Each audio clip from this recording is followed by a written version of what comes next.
This channel does not promote any violent, harmful, or illegal activities. All content provided by this channel is meant for an educational purpose only. মার খেয়েও মাটি কামড়ে আন্দোলনে চাকরিহারা শিক্ষকরা বৃহস্পতিবার রাত থেকে বিকাশ ভবনের সামনে টানা অবস্থান। রাজ্য সরকারের বিরুদ্ধে যুদ্ধংদেহী মেজাজে শিক্ষকেরা।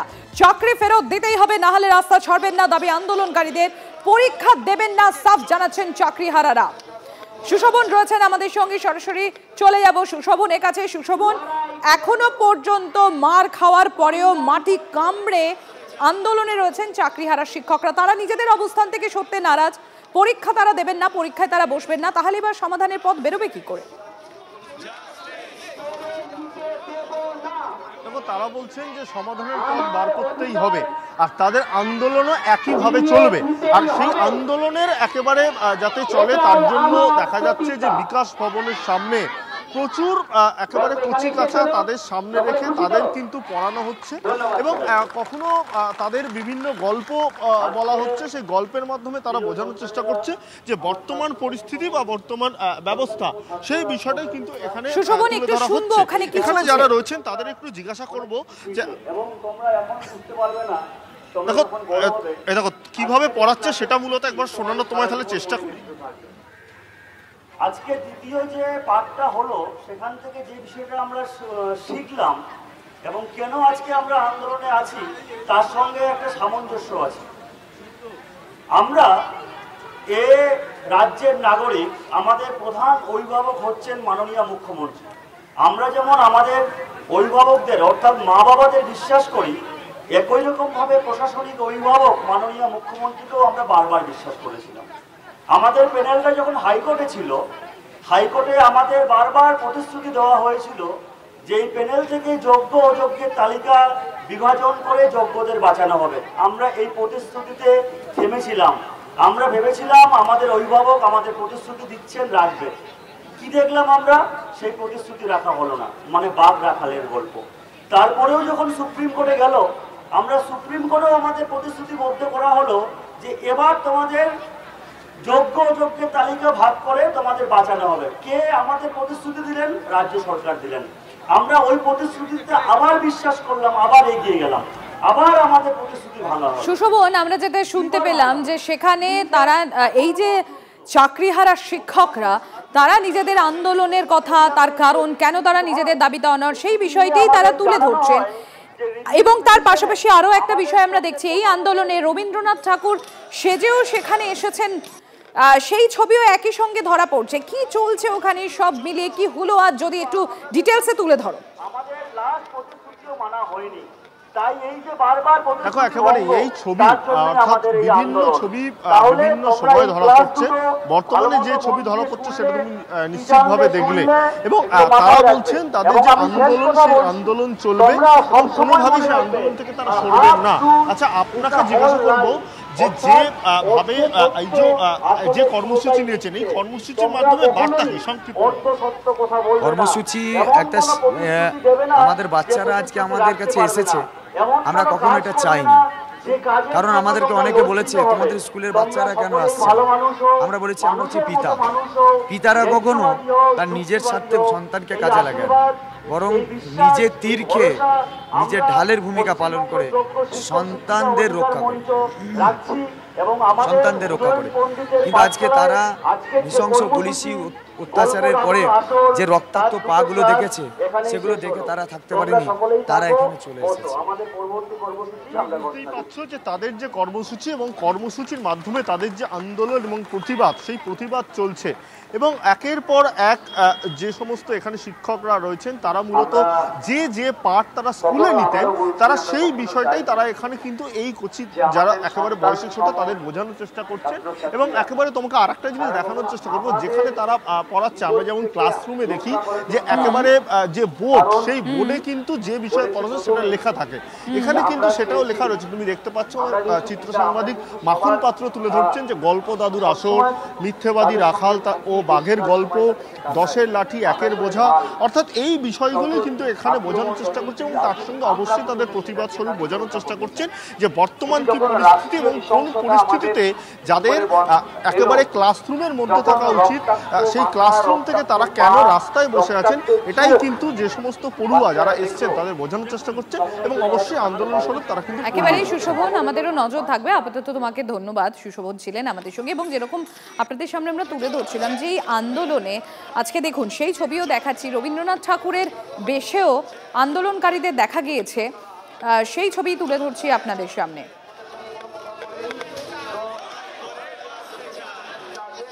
বার্তা বলতে আমি এদের পাশে, এরা কষ্টের সাথী হতে এসেছি, আদার্স কিছু না। তাই আমি সেই সাজে আমি ঠাকুর সেজে শিক্ষকদের পাশে থাকতে এসেছি, তারা যেন ভালো হয়, তাদের জন্য ভালো হয়।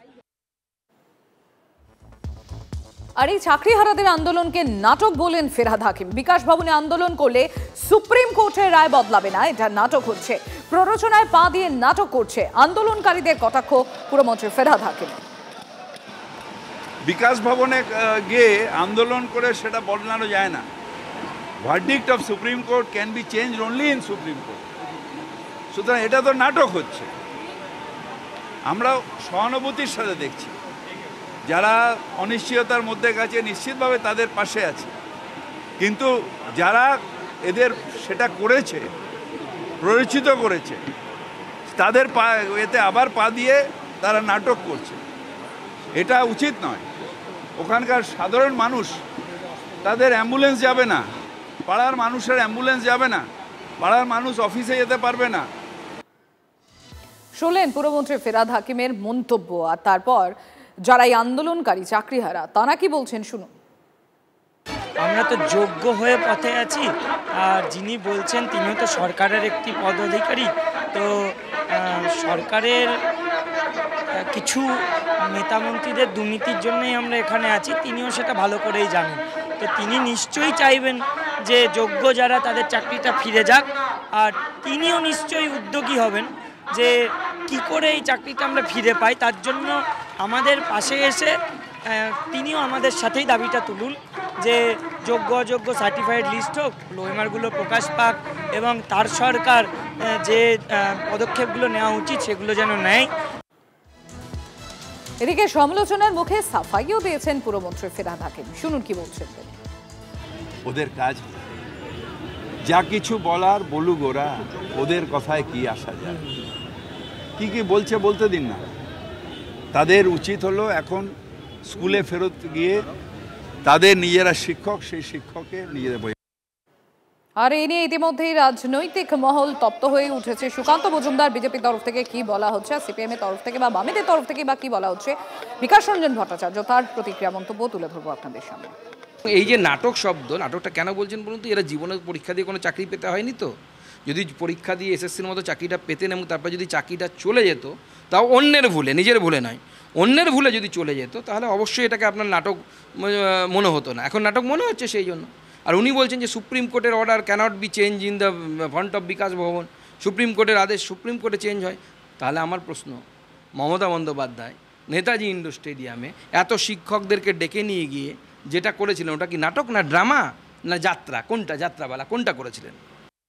যে প্রশাসন তারা দুর্নীতির সঙ্গে যুক্ত, তাই দুর্নীতির বিরুদ্ধে যে কোনো লড়াইকেই তারা নাটক বলবেন, কিন্তু ওরা সত্য কথা বলতে পারছেন না যে কেন তারা দুর্নীতি করেছিলেন এবং দুর্নীতির ফলে এতগুলো ছেলে মেয়ের জীবন নষ্ট তারা কেন করলেন। তার জন্য দায় স্বীকার করে ক্ষমা প্রার্থনা করা, সেটার মধ্যে ওরা নেই। ওদের কাজই হচ্ছে মানুষকে ক্রমশ বিপদের মুখে ঠেলে দেওয়া।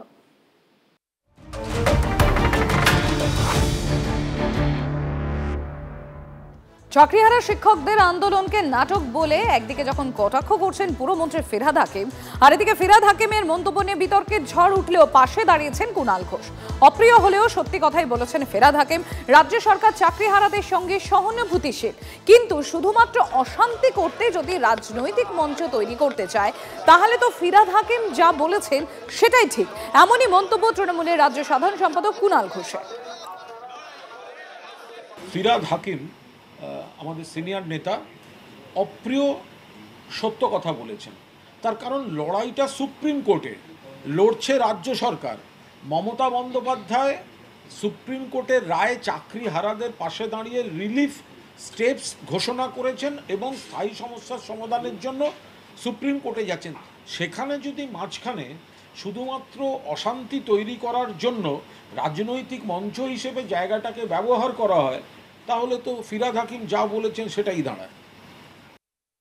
যে আমি চোখের উপর দেখেছি, একাধিক চ্যানেলের ক্যামেরা ছিল, যে জায়গাটায় ক্যামেরা যাচ্ছে প্রথম কথা ক্যামেরা ক্যাম লুক শব্দটা তো বুঝি, লেন্সের দিকে তাকিয়ে আগে শুয়ে পড়ছেন, একজন হেঁটে এলেন, ক্যামেরা ধরলেন, দুটো ছেলে শুয়েছিলেন, তাদের মুখ ঢেকে দিয়ে ক্যামলুক দেখিয়ে হাত পা ছুঁড়ে শুয়ে পড়লো।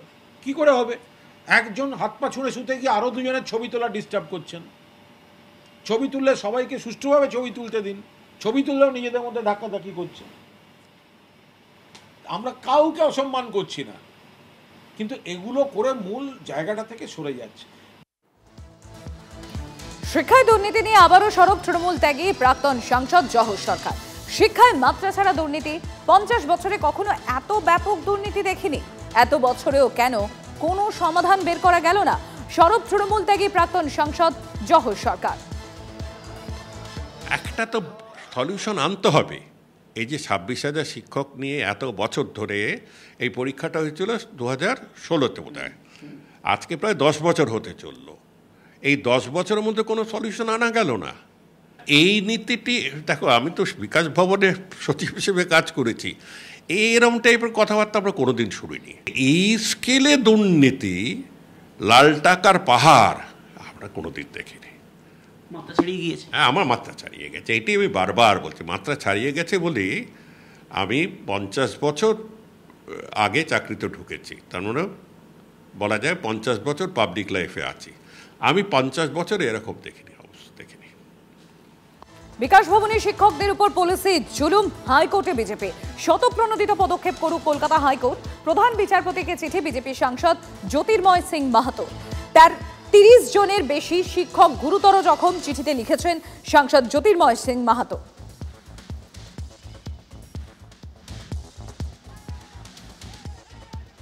চাকরিহারাদের ধর্নায় অন্তঃসত্ত্বার আটকে পড়ার অভিযোগ। কোনো অন্তঃসত্ত্বাকে আটকানো হয়নি, পুলিশের অভিযোগ ওড়ালেন চাকরিহারা শিক্ষকরা। শিক্ষকদের ধর্ণা বিক্ষোভের জেরে আটকে পড়েছিলেন অন্তঃসত্ত্বা। অযথা যাদের আটকে রাখা হয় তাদের উদ্ধার করতে ন্যূনতম বল প্রয়োগ করা হয়। গতকাল এমনই দাবি করেন এডিজি দক্ষিণবঙ্গ সুপ্রতিম সরকার। অভিযোগ উড়িয়ে চাকরিহারা শিক্ষকদের পাল্টা দাবি, পুলিশই গেট বন্ধ করে রেখেছিল। যিনি অন্তঃসত্ত্বা ছিলেন তার কোন এক দিদি আমাকে ফোন করেন, ছবি দিতে বলি, ফোন নাম্বারটাও পাঠান আর ছবিটাও দিতে বলি, যে যে কেউ তো চলে যেতে পারে, আপনি ছবিটা দিন, ফোন নাম্বারটা দিন। আমার কাছে কল রেকর্ড আছে। উনি কি যেতে চাইছেন না? না না, উনি তো গেছিলেন, কিন্তু ওখানে গিয়ে আবার ওনাকে ভিতরে ঢুকিয়ে দেওয়া হয়েছে, বলেছে এখন যদি টিয়ারগ্যাস সামনে এই সমস্ত ধারণা হবে, তো আবার হ্যাঁ ওই টিয়ার গ্যাস সার্ভেনেটিভ করবে না। ওদেরকে আবার 7:59 যার কথা বলা হচ্ছে তাকে আমি ফোন করেছিলাম। তিনি কি বলেছেন একবার শুনবেন, আমি তার সাথে কথোপকথন। আমি তো নিচে দাঁড়িয়ে আছি, আপনি আসুন। আমি তো নিচে নেমে আবার উপরে উঠে এলাম, ওই গেটের ওই যে ঝামেলা দেখে। আপনাকে তো মেন গেটে যেতে বলিনি। পিছনে গেটে? হ্যাঁ, বিকাশ ভবনের 3 নম্বর গেট, পেছনের গেটে, সাউথ গেটে। পিছনের গেট? হ্যাঁ, বিকাশ ভবনের পেছনের গেট, যেটা 3 নম্বর বড় গেটের দিকে। যথাসাধ্য চেষ্টা করেছি, তারপরেও যদি এরকম মিথ্যা কথা বলা হয় টিচারদের নামে, এটা বরদাস্ত করা যায় না। গতকাল এডিজি দক্ষিণবঙ্গ সুপ্রতিম সরকার ঠিক কি দাবি করেছিলেন শোনাব। ভেতরে যারা অবরুদ্ধ ছিলেন তাদের থেকে প্যানিক কল আসতে থাকে।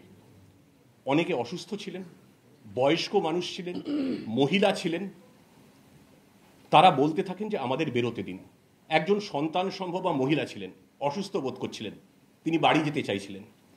আমরা চেষ্টা করেছিলাম বারবার, যতবার চেষ্টা করেছি আমরা ততবার প্রতিরোধ এবং উচ্ছৃঙ্খল বাধা এসেছে এবং বারবার আটকে দেওয়া হয়েছে, না কাউকে বেরোতে দেওয়া হবে না। এটা তো চলতে পারে না।